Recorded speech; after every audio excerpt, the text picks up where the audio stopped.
সকল সাক্ষীর ইনক্রিমিনেটিং এভিডেন্সের সারমর্ম হলো 1 নম্বর আসামি সোহেল রানা ভিকটিম রামিসা আক্তারকে তার ও তার স্ত্রী 2 নম্বর আসামি স্বপ্না আক্তারের বসবাস করা ফ্ল্যাটের বাথরুমে ধর্ষণ করে গলা কেটে হাত আলাদা করে এবং অন্যান্য অঙ্গে ইনজুরি ঘটিয়ে হত্যা করেছেন এবং এই হত্যাকাণ্ডের সময় 2 নম্বর আসামি স্বপ্না খাতুন এই অপরাধ প্রতিরোধ করার নিমিত্তে কোনো প্রকার চেষ্টা বা কোনো প্রকার পদক্ষেপ নিয়ে কাউকে দরজা দিয়ে বা জানালা দিয়ে বাইরে কোথাও কোনো কিছু বলেননি। উপরন্তু সেই দরজা যখন খুলতে চাওয়া হয়েছিল তিনি খোলেননি এবং তিনি যে সহায়তা করেছেন এই সহায়তার ফলশ্রুতিতে আসামি জানালার গ্রিল ভেঙে পালিয়ে গেছেন মোহাম্মদ সোহেল রানা।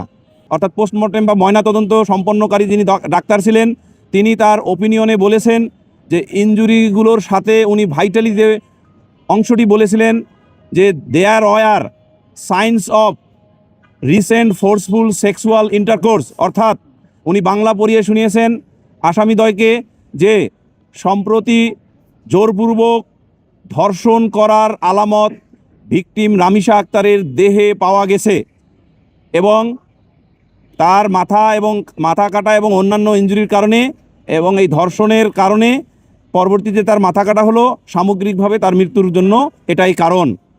এইটা বলার পর মাননীয় ট্রাইব্যুনাল এই ইনক্রিমিনেটিং এভিডেন্সগুলো পড়ে শোনানোর পর আসামি দ্বয়ের নিকট আলাদা আলাদাভাবে জানতে চেয়েছেন যে এই বিষয়ে আপনাদের বক্তব্য কী।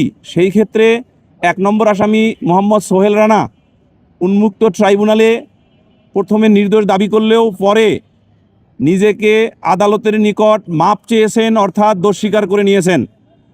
আর দ্বিতীয় স্বপ্না খাতুন যে আসামি উনি স্বাভাবিকভাবে আসামিগণ যেভাবে নির্দোষ দাবি করেন উনিও সেই নির্দোষ দাবি করেছেন।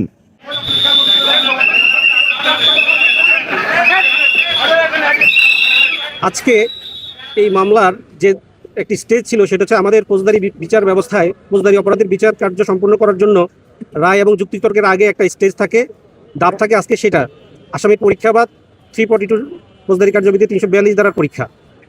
এই 342 ধারার পরীক্ষাটা সম্পন্ন হয়েছে। আগামীকালকে এই মামলার যুক্তিতর্কের জন্য বিজ্ঞ আদালত তারিখ ধার্য করেছে। আসামি সোহেল রানা বিজ্ঞ আদালতে বলেছেন, মাননীয় আদালত আমি ভুল করেছি, আমাকে মাফ করেন। সেটি দোষ স্বীকার করেছে কিনা, এতে করে তার দোষ স্বীকার করার বিষয়টি আসে কিনা এটা